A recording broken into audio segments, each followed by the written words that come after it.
Io sono convinto che il Friuli Venezia Giulia abbia la necessità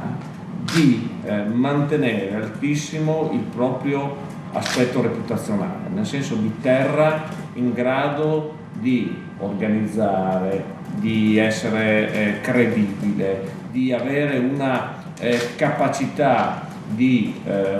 portare sul proprio territorio eventi di primissimo livello da un lato e di dimostrare anche che non è solo una questione di denari, ma è una questione di cultura imprenditoriale da una parte, perché poi alla fine qui è tutto volontariato, ma è un volontariato che da un punto di vista della professionalità non ha nulla da invidiare all'impresa. È lì il segreto, non è un volontariato per il volontariato, è un volontariato che ha nell'aspetto della professionalità di coloro che fanno il volontariato il valore aggiunto. E come dico sempre, avere una squadra di vertice in un territorio di qualunque sport esso sia, ma di vertice, significa che quel territorio da un punto di vista reputazionale fa un salto di qualità straordinario. No? Lo dimostra Udine, Udinese, eccetera, eccetera, e i territori che invece in questo momento stanno soffrendo o meno rispetto a come Trieste, Pordenone in qualche modo, ma che soffre per la pallacanestro, cioè cala uno degli aspetti reputazionali. Allora questo progetto, perché questa non è una manifestazione come molte volte succede, no? Molte volte cosa succede? Che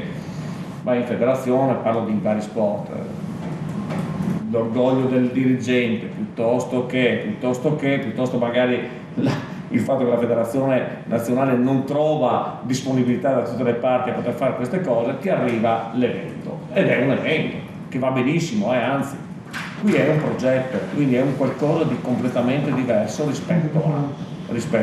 L'effetto moltiplicatore per il PIL di questa regione è un effetto moltiplicatore molto molto elevato, e queste sono le motivazioni, quindi non solo di una semplice fiducia a prescindere, ma sono i passaggi di tipo proprio valutativo rispetto a quello che ci viene proposto. Non è un sì a prescindere perché sono amici, perché c'è il consenso, perché c'è la politica, qui parliamo di economia, parliamo di robe serie.